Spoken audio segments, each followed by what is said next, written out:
1 week later, Mark, D, Ramus, and Zoe caught the train to Tuscany.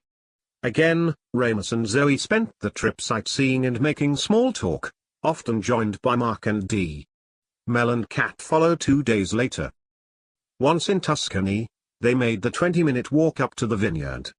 Upon arriving, they saw a group of gens out working in the fields.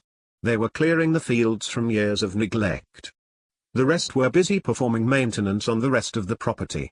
Everybody looked like construction workers. They were supposed to be looking and acting like tourists. It didn't take 5 minutes before Zoe turned to Ramus. "This place is so beautiful. I want to live here. I can imagine us sitting every evening on the patio, looking over the hillside and the fields as the sun sets. We can grow old and senile here, together." "Do gens go senile? I thought they just went crazy." "Yes. This vineyard is beautiful, but so is the Oregon coast. I don't know if I'd call it crazy, but I guess we will find out. Do you imagine we will move back to Oregon? It's becoming a distant memory to me. Can't we visit once a year? I'm positive Peter and Emily will take good care of the beach Kuma. Maybe we could stay here for half a year and the other half in Oregon, who knows? I guess anything can happen between now and that decision. Either place doesn't matter as long as we're happy. We'd have to run it by Mel and Kat before we can even make that kind of decision. What if they want to keep this property for themselves?" She stared at Ramus, smiling. "I've already taken care of it." "Oh, you did you?" "Yes, it's ours already." The group stopped just outside the main entrance when Matthew walked by.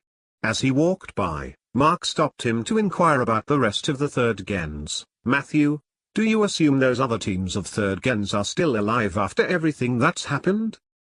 Matthew paused, and said, "Yes, I do. As medical research experts, third gens are the most advanced medical doctors in the world. If St. Paul management has teams of third gens, they can complete the Angel project. More than likely, they're being held in a foreign country hostile to the US. There are several countries that would have no problem allowing them to continue the work. Also, I suspect many in the upper echelon of St. Paul are probably using them as medical doctors. They have used us as personal physicians before, to treat certain management types when they got sick. I'm positive they're still alive. You don't know how many others there are, right?" "In fact, I do know. There were a total of 96, several teams of 6 to 12 individuals." "Do you know if they want out from under St. Paul too? If so, are they capable of escaping on their own?" "I don't know. I've known only my team, and we never considered escaping. By the time we thought of it, we were sitting in a cage in the middle of a dark dungeon. We took the opportunity when the first and second gens broke out of Guantanamo. We had no plans to escape prior to that." "All right, Matthew. Thank you. Are you going to free them?" "We're going to look into it. We don't know their situation and whether they want out or not. Until we know that, we can't do much of anything about them." Matthew went back to the barn, and the group spent the next 3 hours observing the operation and talking with the gens. Everyone explained how happy they were to be out of the bay. Some expressed regret because the first gens lost their lives. Gens didn't hate one another. Most second gens didn't have a problem with the first gen's sickness and blamed it on St. Paul. Dee met with her team, of which there were only 4 left. They ate lunch and discussed the new lives they planned to live. She told them about the assets they gained, and how they would provide for them. They told Dee about a relationship taking place between a gen woman and a baker in town. The young woman was to purchase bakery items until they got the ovens up and working. The baker has called on her twice. When she was asked about it, she said she had mixed feelings, but Art suspected she liked him. Lynn, one of Dee's team, said, "We are bringing this up because we're uncertain how we're to act outside the gens. The rest of us assumed we would take on normal lives, and such relationships are more than likely possible. We're not all attracted to one another, you know." Dee answered, "Yes, you're right, and it's normal and expected, although it might be wise to wait until we establish your new lives. Until then, a problem for one can become a problem for everyone." They agreed. Dee thanked them and said she would talk to the Gen and bring the issue up with the group. Jerry, another of Dee's team members, brought up Matthew. There's another issue you're unaware of. Walter, the neighbor to the east, and Matthew have become good friends. Matthew was teaching himself cheese making and was purchasing milk from Walter because the vineyard didn't have pasture land for grazing cattle. Walter offered him 4 acres of unused property for grazing, at a good price. Even though Matthew was offered the property, he wasn't sure who he needed to ask about whether he could purchase it. He talked to other gens, but that was it. We are bringing this up because the baker is Walter's son. Dee said, it's only been a week. Is anyone running for Prime Minister yet? Anyway, it's good you bring these kinds of issues up, but when you guys have a problem, you need to take it up with Art, and he will handle it. Isn't it clear he's in charge? Simone, another of Dee's team, answered, we all figured that, but those third gens are different. I believe Matthew is in his own right, a leader. He's kind and humble, but he won't approach Art. Dee said, let's take care of this right now. Dee called Ramus and Zoe over to their table and sent for Matthew. She introduced them to Ramus only because they already knew Zoe. Once Matthew arrived, Dee explained, Zoe and Ramus are the owners of the vineyard. They will be the contact for anything related to it. Until further notice, we want you to continue addressing your issues through Art, and if he can't resolve it, then you can contact either Ramus or Zoe. Art won't stand in your way, and you can get their number from him. We are all in the same situation, so we can't be fighting among ourselves or mistrusting. Things are different now, Matthew. I understand you were in a leadership position when you were with St. Paul, but again, things have changed, and you need to operate within our system, okay? Matthew answered, yes, I understand. Is this about the 4 acres the neighbor offered to me? I wondered if it might become a problem. I bounced the idea off of a few friends. I was cautious about it because I wasn't sure how long I'd be here at the vineyard. I didn't have a reason to approach Art, yet. If I were leaving, there's no need to bring it up. I was waiting until I knew where my team and I will end up before I made any requests. Dee looked at her team. They all looked off into space as if they were busy thinking, you guys. Quit with the gossip. Zoe asked, Matthew, I sense there's more to this than you're letting on. Is there? Yes, I'd like to stay here at the vineyard and make cheese. I have found nothing in my short, disturbing life I enjoy more. I don't know what kind of life, or provisions for that life will be made, but I plan to become a cheesemaker wherever I land. Zoe looked at Ramus. He didn't have to answer her, she already knew what he would say. Matthew, if that's what you want to do, you're welcome to stay here, with your team should they desire to stay, and manage the property. You can make cheese to your heart's content. Could you run a hotel too? Ramus and I will be irregular guests, so we need you to run the whole operation. Are you willing to run the hotel and vineyard for us? I'd love to stay. I don't know what my team wants. If they don't want to stay, I have a few apprentices who would probably stay on with me. Great. So, let's buy the property and build a barn. I know you had to buy your milk, so let's buy the cattle instead so you can create a viable cheese-making facility. Zoe looked at Dee. Thank you, Dee, for bringing this up. You're welcome. Once they left, Dee spent about a half a minute lecturing her team, but as she looked at their faces, she didn't have the heart to go any further. She knew the hardships they faced in the recent past. She wouldn't add to it. I'm so happy to see you guys. When I look at you, I miss the rest of our team. We were a good team. I promise you, this will be the best rest of one's life you can have. We are in such a position to make it happen. When Kat and Mel arrived, Mel had everyone meet in the dining room. Gens, you need to give some ideas about your future. It won't be long before you will move out of here and begin new lives without St. Paul or the CIA. We'll assign somebody shortly to go over your plans with you, but we haven't asked them yet. So, please be patient, but prepared when the time comes. Mark stood up and said, we are working on getting the patents and birth certificates from the states. It's believed the CIA still holds them. If they find out we are still alive, They will come after us. We can't count on dumb luck just because the US sank a ship. We will find them and get them one way or another. Afterward, there will be nothing they can do to us, ever again. They had a big spaghetti dinner, and afterward, everyone stood around talking about what they intended to do with their new lives. The group stayed for a week before heading back to Barcelona. Once back, Ramou planned to call Mike to inquire about the patents and birth certificates. He'd determine how the nature of the conversation was before he revealed to Mike the status of the second gens. Also, he planned to ask him about the third gens, those who might still be under the control of St. Paul management. Once everyone settled in at the villa, Ramou made the call. Hello. Hi Mike, how are you? Hello Ram, I'm good. I'm in room 7 at the beachcomber for the week. I was wondering when you'd call. Are you planning on coming back? It seems the coast is clear should you do so. We're not ready to come back, yet.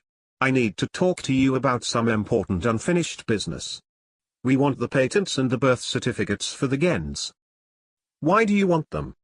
They're all dead, which makes those documents useless. Zoe, Mel, and Kat are still alive. Neither one of them will be happy until they have them in their possession. Ram, we stopped looking for them when the ship sank. I guess the CIA still has them. Silver, Jerome and I thought it was too dangerous for Zoe and the others if we continued asking about them. Okay, Mike, the problem is bigger than that. I could sit here and try to convince you all day and get nowhere. Go buy a burner and call me back, and do it now, please. I have several with me. I'll call you right back. Mike hung up and called back on one of his burners. He hasn't needed to use one for a while. He bought a few, just in case anything like this came up. Thanks for calling back, Mike. I will let you in on a secret. You must keep it to yourself. Don't tell Jerome, Silver, or anyone. The second gens are not dead. They did not die when the ship sank. Only the first gens were on board. When they broke out of the bay, the first gens started killing guards on their way to the dock. The second gens turned in a different direction. They are here in Europe as we speak. That's why we need the patents and the birth certificates, so if St. Paul or the CIA find them, they can't do anything about it. There was silence on the other end. Ramou asked, "Are you there?" "Yes, I'm here. Do you know how big this is?" "I do. I was trying to get the patents and certificates without revealing why. I would have told you eventually, but I wanted to make sure they were safe before we had that discussion. Can you ask Jerome and come up with a symbolic reason you need to acquire those papers? I'm sure you understand how important they are." "I understand. I may have to let Jerome and Silver in on the secret. Silver is the best person to get them for you. Use your judgment. I trust you, but tell them only if you need to. I suspect you will get the same resistance you gave me. Also, I won't tell anyone where they are in case things go south. Mike, don't tell them I mentioned Europe, please." "I won't, Ram. I'll come up with logical reason to get them, okay?" "Okay, Mike.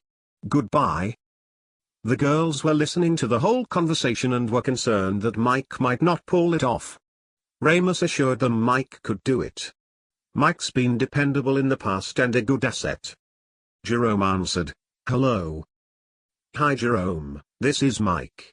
I need your help." "What can I do for you, Mike?" "I need closure on the gens. It's been tearing my heart ever since they died. I want to get all the patents and birth certificates, build a bonfire on the beach and burn them all as I mention each name. I don't want them remembered as parts, machines, or property, owned and discarded. We can't just forget about them.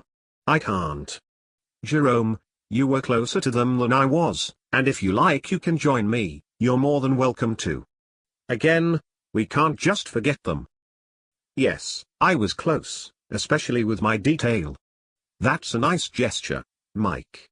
I would like to join you in doing so. Let me contact Silver and he can request them for us. I'll call him and get back to you tomorrow."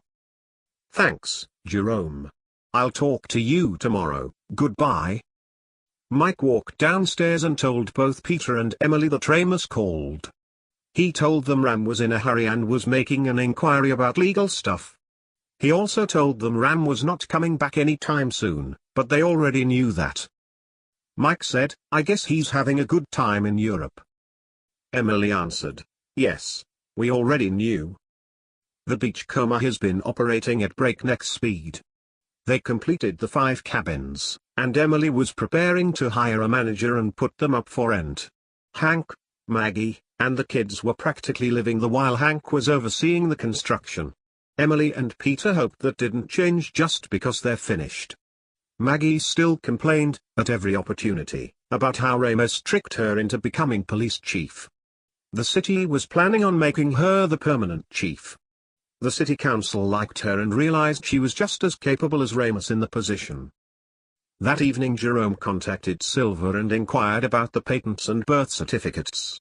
He explained to him what Mike told him and how it would be closure for both him and Mike. Silver said he would contact the AG the next day and try to get them. He told Jerome he was reluctant to ask the CIA or DOJ himself. Silver was concerned about how things were going too slow for him regarding Whiteside and Goodman. Both directors should be in jail already, at least kicked out of office. The AG and his staff still had their hands full with all the people involved with St. Paul. Hundreds of people from other countries continued to operate as if nothing had changed, and the US was having a hard time bringing those foreigners to justice.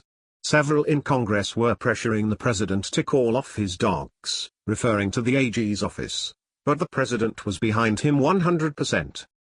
The next day Silver called the AG. A woman answered, "Hello, U.S. Attorney's Office, how can I direct your call?" "Hello, good morning. Is Arthur Moore in? May I ask who's calling?" "This is Silver Durant with Robbins, Durant, and James." "1 second, please." Moore answered, "Hello, Silver. How are you?" "I'm good, Arthur. I need to ask you a favor if that's possible." "Okay, tell me what you need." "I'm sure you recall Mike Davis and Jerome Waters." "Of course, I do." "Well, they have asked me to help them bring closure regarding the Gens. Jerome asked me for the patents and birth certificates for every general he and Mike plan to build a fire on an Oregon beach and burn each one as a memorial, and they have asked me to do what I can to make this happen. Is that possible?" "Silver, you're in luck. We have those documents at this office, per our last conversation. We have no use for them. Would you like me to send them to you, or do you want to pick them up?" "I'm in town and will come to pick them up in the morning. Is that okay?" "Yes, that's fine. Goodbye." "Goodbye, Arthur. See you tomorrow morning." His next call was to Jerome to inform him he hoped to pick up the paperwork the next morning.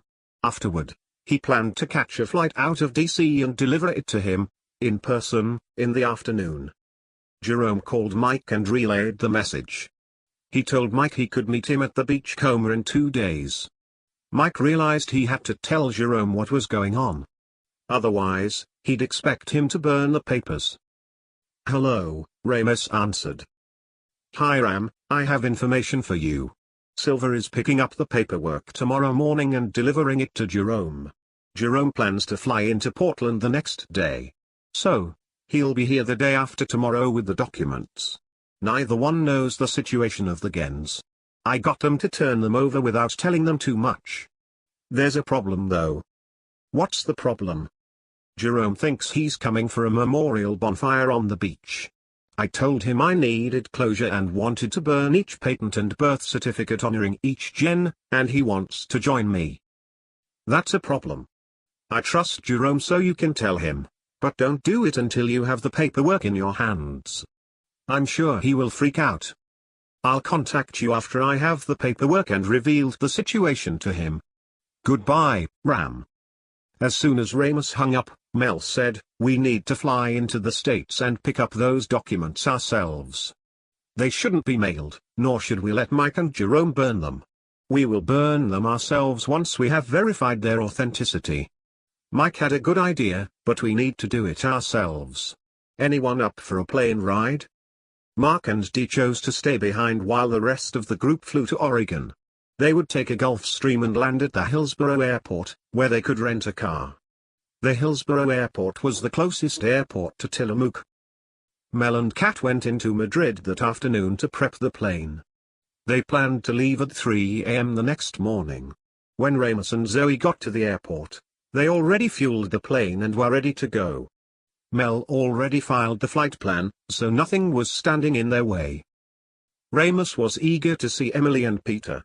Also, he wanted to inspect the new cabins. He was concerned whether they should risk seeing anyone else, as they did not want word to get out that they were in the States. They kept it to Peter, Emily, and Mike, maybe Hank and Maggie. It was too important to get the documents back to Spain and destroyed before they made any other contacts. 14 hours later, they landed at the Hillsboro airport. Once in, they rented a van and headed for the beach Kuma. When Ramus walked through the back door, Emily almost fainted. She walked up to him and hugged him and then shouted for Peter, who nearly had a heart attack when he saw Ramus. Peter shouted, "Ram! What are you doing here? We're in for just 2 days and returning the day after tomorrow. We have urgent business with Mike, and once done, we will need to leave. So, please keep it on the down low, okay? Is Mike still around? Last I talked to him he was staying here in room 7. Emily answered. He went into town to buy a hoodie. It has been chilly on the beach early morning the last week. He should be back soon. Ramus asked, "How's your chef working out, Emily?" "He's a great chef. I'm thinking I'll give him a raise, so we don't lose him to another resort on the coast." "Did you ask because you're hungry?" "Yes, we're all hungry, since we've only been eating nuts all the way from Europe. Someone forgot to buy food for the trip." He turned towards Mel and Kat. Mel argued, "Well, we forgot." "Okay, next time we fly, bring your own food, I'm not your mother, you know." Emily asked the chef, Boris, to barbecue steaks on the back deck for everyone. As they were eating, Mike came walking around the corner. He smiled when he saw the group and shook Ramus' hand and hugged Zoe and the others. Ramus asked, "Mike, we came ourselves to retrieve those documents. Have you heard from Jerome? He's running 2 hours late and should be here this evening. He'll be happy to see you. How did you get here?" Mel said, "We have our ways, and if you like, you can go back with us." "I'm considering going with you. Is that the only way to find out?" "We have a Gulfstream 3. We flew in and landed at the Hillsboro airport and drove here. Again, you're still welcome to join us. It might be nice to get out of town for a while. I have my passport with me so I can take a commercial flight back, and I'm not doing anything for the next month. I don't even have a job, so I'll give it serious thought." When they finished their meal, they went for a walk on the beach. Emily needed to prepare for the staff change and didn't join them. Zoe said, "I forgot how beautiful the Oregon coast was. Now I'm here, I miss it. I miss the simpler days before they blew Ramus and me up in nuts." They all laughed. Kat said, "That must have been painful." Ramus answered, "It was. Yes, it was." Mike's cell rang. It was Jerome, and he was at the beach Como waiting, so they returned to the resort. When they got back, only Mike approached the back deck where Jerome was waiting, drinking a soda. "Hello Jerome, how are you, my friend?" "I'm good. Sorry, I'm late." "Did you bring the documents?" "Yes, they're right here," he said as he pointed to a briefcase next to him. "Okay, grab it and come with me. I want to show you something." Mike led Jerome to the gate, opening to the beach where he presented the group standing just on the other side. Jerome grinned from ear to ear. Mike explained that he never intended to burn the documents but planned on turning them over to the group. Mike said, "Jerome, the second gens aren't dead. They escaped and are living in Europe. It's they who want the documents and after verifying their authenticity, will destroy them themselves." Jerome wasn't surprised and was happy they didn't go down with the ship. "Guys, I have other news you might like. I'm sure the AG was suspicious because not only did he turn over all the original documents, he instructed the patent office to destroy all internal and public records related to the gens. No one can hurt a gen and get away with it ever again. That was a concern turned into relief. Then he handed the briefcase over to Ramus, but Mel reached in and grabbed it. She opened the case and pulled out 2 patents. She sighed, "These are the originals." Then, she went through them all to find her, Kat, and Zoe's patents and birth certificates. Once she found them, she set them on the ground and lit them on fire. They stood there watching until there was nothing but ashes left. Mel stood up and said, "Let's go back to Madrid now. I don't want to wait a minute longer." Kat and Zoe agreed. They should fly back to Madrid immediately. Ramus didn't interfere with their decision, but asked if he could look at the new cabins first, and then he agreed with them. Jerome understood, telling them it was good to see them and encouraged them to do so. He knew how vital those papers were to the gens, how destroying them would be tantamount to being set free. Mike told them he wouldn't be joining them. So, the group inspected the new cabins and returned to the beachcomber to say goodbye. Everyone was anxious on the trip back, especially Zoe, Mel, and Kat. They could barely contain themselves over the excitement. Once back in Madrid, Zoe called Mark and Dee. "We're back with the documents, and they're all here. We'll catch the last train to Rome. You guys catch the first train in the morning and meet us there. We'll all go to Tuscany together from there." Mark replied, "Will do. See you in Rome." Ramus, Zoe, Mel and Kat arrived at the train station just in time to catch the last one. They made their way to the dining car and ordered dinner. Zoe looked at Mel, then Kat, and said, "We're being followed." Kat responded, "I noticed them too. That man and the woman behind me 2 tables to your left are undercover pretending they're married." She looked at Ramus. Usually there are 3 kinds of undercover individuals who are supposed to act married. There are those who are both single and tend to grab each other more than normal, often overacting. They're one's married and one's single couple. In that case, the single one is uncomfortable holding or touching the other, and the other tends to flinch when touched. Then there's the undercover married couple who are both married. They appear to talk a lot, but not about each other. It's always about other things. That couple, one is married, and one is not. The woman is married, and the man is single. Mel interjected, "Also, they're Middle Eastern. They don't appear to be American. What adversaries do we currently have in the Middle East who might follow us?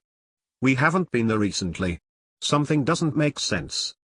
Zoe answered, "Perhaps, it has to do with all those assets you acquired. Do you suppose Israel wants them for themselves?" Mel laughed and said, "I don't think so. But the guy to your right 2 tables behind me is an Israeli. I saw a tablet when we passed him written in Hebrew. The way he looks at the couple, I can tell they're together." Mel got up and sat across from him. "Hi, how are you? Are you from Madrid?" "No, I'm from Israel, and you?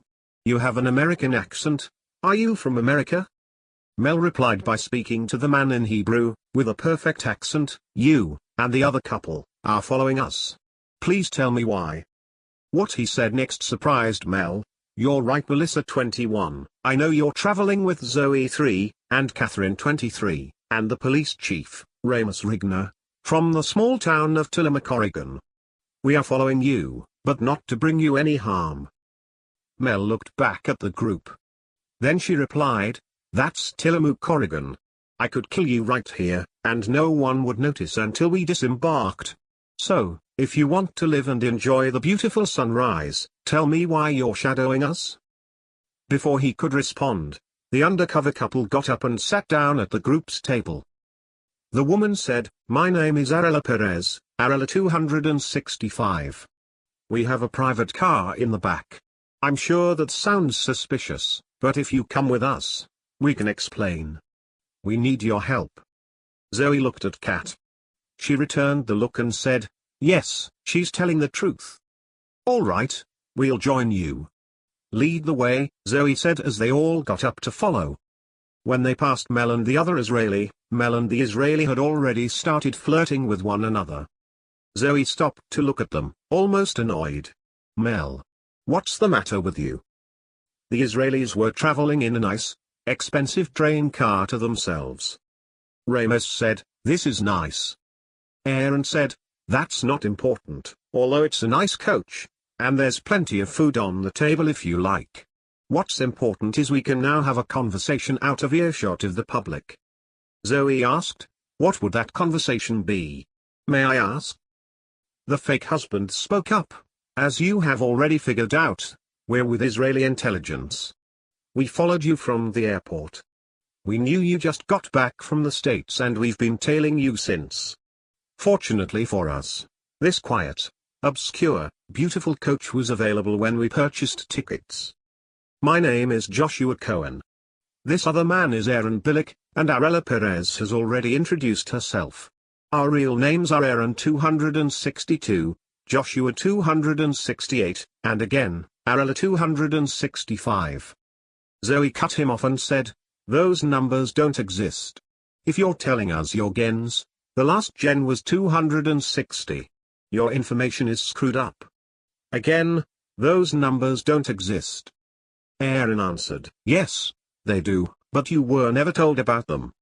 Do you recall the name, David Goldberg?" Ramos spoke, "I do. He was one of the founding fathers of St. Paul. He was one of 6 men worldwide instrumental in forming and financing the St. Paul Corporation and the Angel Project." Kat looked at Ramos. "Ram. Keep that information to yourself, please." "Oh. Sorry." Aaron said, "You're right. Now, let me tell you about numbers 261 through 270. Goldberg found out Israeli women were going to America for abortions. He learned 10 of those abortions were incorporated into the Angel Project. Goldberg was an evil man, but he wouldn't have the Americans, or anyone else, take control over any Israelis. Because of his position within the corporation, he was able to make the researchers pull the 10 of us from the program. He created another program, called the Israel Project. Once we were viable, they filled our heads with Israeli childhoods and did everything to us they did to you, except from an Israeli point of view. Arella grew up in Tel Aviv. Josh grew up in Hebron, and I grew up in Jerusalem. He removed us from the Angel Project and kept us a secret from every other department within St. Paul. That's why we have those numbers, and why they exist. By the way, we're second generation." Ramos asked, "I'm curious, where's Goldberg now, and are you working for him?" Aaron answered, "No, we don't work for Goldberg. Mr. David Goldberg is in a dark place away from society, writing his memoirs. He knows too many secrets and can't be trusted anymore. He's a bit on the crazy side. His replacement told us about the rest of the second gens, and we know about you in particular." The group, when he said that, displayed various kinds of disturbed looks. Well, except for Ramos, who had his face in a large excellent roast beef sandwich. He looked up to see their faces and displayed his own version of a contorted expression, but with a mouth full of unrelated circumstances. It was a bit disingenuous, of course. Aaron continued, "I'm sure you remember Mr. Holstein. We found out when we got back from Denmark that the United States sent in 2 covert actors to infiltrate his organization. Unfortunately, it was too late, and we already dealt with the man. When leaving, 2 of our undercover agents saw 2 American women on the property, who were last seen entering Holstein's office building." Mel asked, "How did you figure out they were American?" "There are no Danish gens. There are only American and Israeli ones. They moved so quickly, they had to be gens. Besides, we captured them on video." Mel said, "That was Kat and me." "Yes, I know. Good job to the both of you.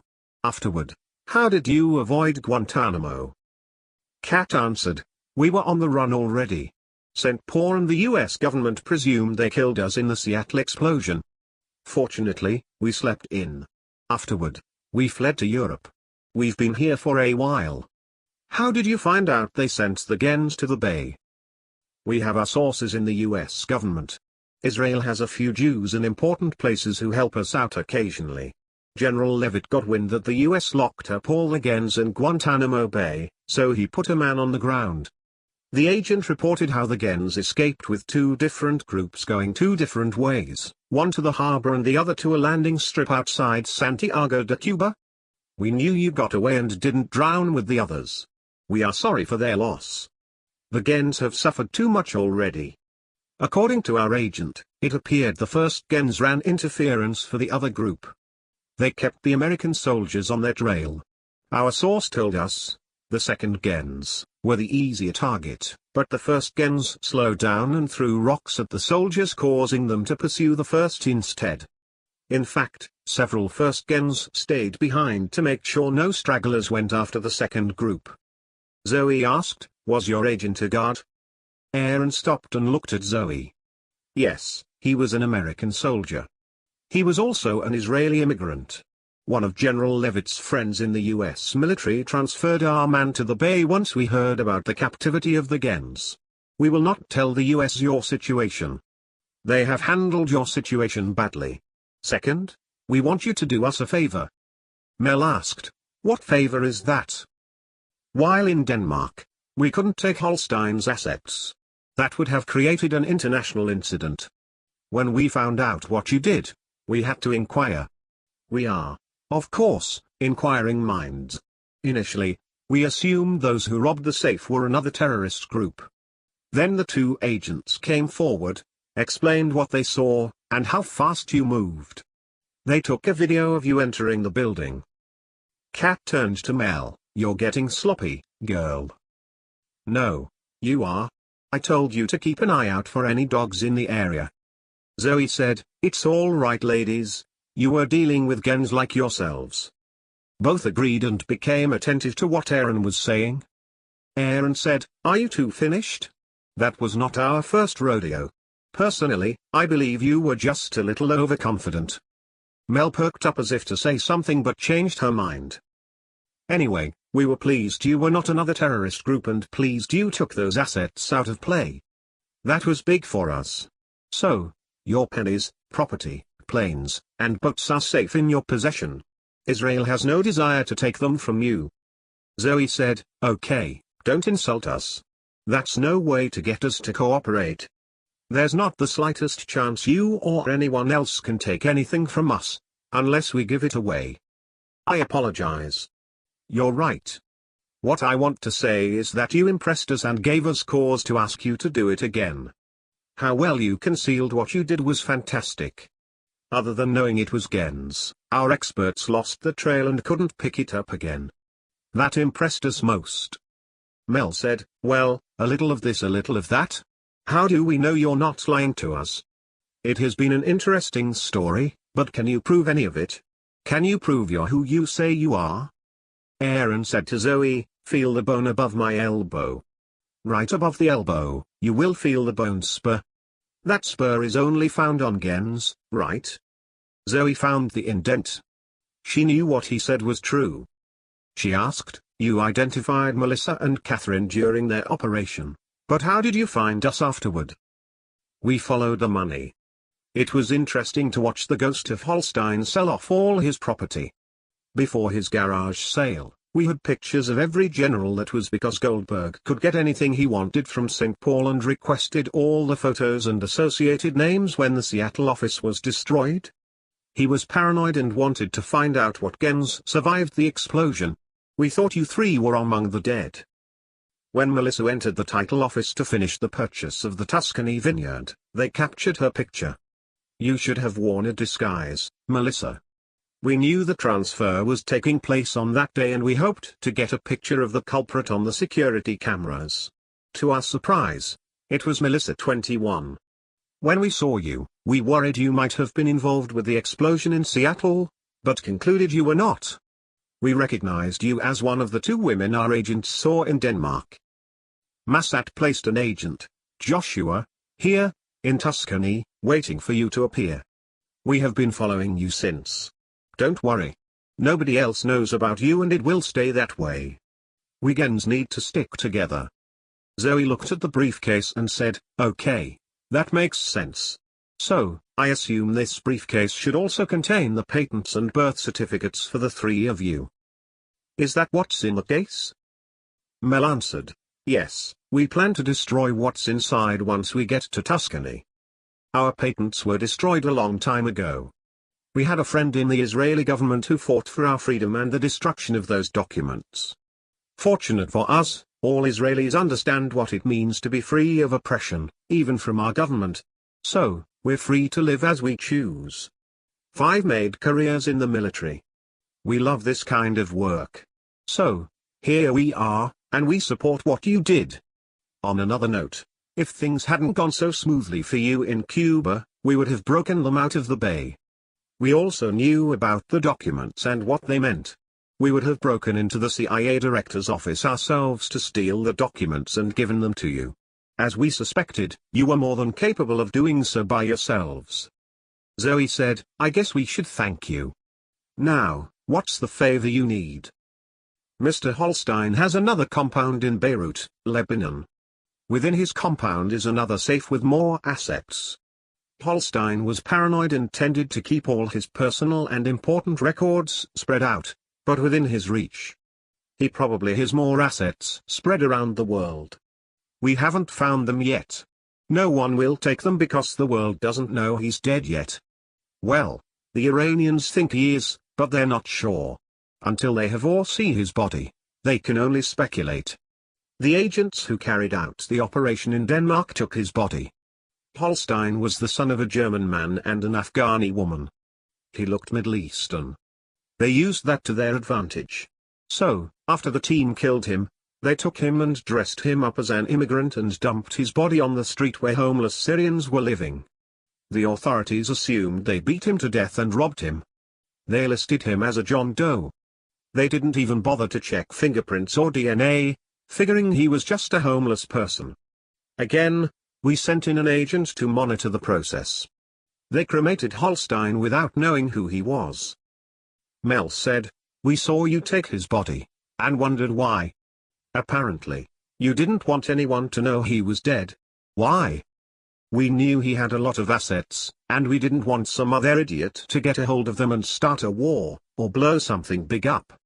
Holstein gave a lot of money to subversive groups, but he liked the money and dished it out sparingly. Again, Holstein has another compound in Beirut. The IDF plans to attack the compound. Hezbollah has been stockpiling weapons there, and we intend to destroy those weapons too. When we do, we want you to bury those assets just like you did the first ones. Only, we speculate these assets are worth 3 times the ones you removed from Denmark. We estimate there's over $3 billion USD in offshore accounts. There are 20+ properties throughout the world, 7 aircraft, 24 luxury cars, and 2 yachts. But more important, of those planes, one is an F-16 and the other an F-35, both sitting in a hangar on the compound. Neither is of use to you. So, we're thinking of taking them and hiding them. Otherwise, we will blow them up. Zoe said, sounds dangerous. How do you know all this, regarding the assets, that is? I went undercover as an Iranian Secret Service agent. I pretended Iran was worried about how General Hassat was handling the funds and other donations provided by Iran. While there, Hassat gave me a detailed list and showed me all the accounts, deeds, and titles to everything I just told you about. All of them are kept in the safe in Hassat's office. Hassat has been an Israeli asset for years, but he's ready to get out of Lebanon. He's getting nervous and doesn't care for Iran. He hates what they're doing to Lebanon, and to the Lebanese people. Israel has agreed to move him and his family to a safe place and set them up with a new life in Brazil. The rest regarding Hassat is top secret. He doesn't care about the money or the assets. He was charged with protecting them by Holstein himself. I told him what happened to Holstein. So, now Holstein's gone, he's relieved and under no obligation to continue protecting those assets. Kat asked, so you have an inside man? What about the Iranians, do they know about the assets? The Iranians only know there's a large sum of cash available to Hezbollah. They don't have a clue about the amount, and because they don't have any evidence of Holstein's death, they will leave it alone. On the day we go in, there will be several Iranian high-level military personnel in the compound. They will do everything they can to get out of town. They don't want it known, particularly by the United States. They're there. We will let them run away. Those left behind will assume the Iranians took the contents of the safe. The Iranians will in turn assume Hezbollah took the contents. Neither Iran nor Hezbollah know what and how much is there. Only General Hassat and now the Israeli government knows. They will blame each other, or Israel, but won't say or do anything about it. Will Hassat be able to get out of Dodge afterward? We will get Hassat out. The IDF will go into Beirut, attack the compound, and make it look like they demolished his car with his family inside. Then, we'll blow up the warehouse containing the weapons. It's normal for Israel to blow up their weapon depots. I might mention how funny and ironic that is. They stock weapons, and we blow them up like we're dancing the two-step. So, we'll become dance partners again. Israel will say a few disrespectful things about Hassat before we go in, how we intend to deal with him, and his terrorist activities. It will be an ordinary operation for Israel, but we need you to relieve the safe of its contents for us. You will need to go in with us and break into Hassat's office, his safe, take the contents, and get out of there. We, Israel, only want 2 billion moved to a clandestine account that can't be tied to Israel. Can you do that? Zoe looked at Ramus, Mel looked at Zoe, Kat looked at Zoe, and Ramus looked at the roast beef on the table. After everyone came to, Zoe said, "What you're saying is the Israeli government will give us $1 billion plus USD and the other physical assets just to hide those assets." Yes, that's what I'm saying. Believe me when I say you're doing us a favor, and we believe no one in this world can do what you have done. So, yes, that's what I'm saying. The IDF will get in and out before the safe is compromised. We'll provide security, but no one will see us. You will have to go in as we're leaving, right after we blow up their weapons depot. They must believe we left right afterward and didn't find the safe. Again, they all looked at each other. Zoe said, "We'll do it. Once we have had our funeral for these documents, we will be available." "When do you expect to raid the compound?" "Next Friday. We will be in and out before Sabbath. That timing will as those concerned will believe we wouldn't stick around for any reason when the Sabbath is upon us." Then, Aaron said, "Oh, Hassat keeps a newer Gulfstream G550 fueled and ready to go in case of an emergency. Everything you need to get it into the air is in the safe. You can fly it into Israel and then take it with you when you leave. That's your best exit route out of Lebanon." Kat said, "There you go, our escape just got much easier. Just let us get in sight of the office before you pull your people out. We can handle it from there."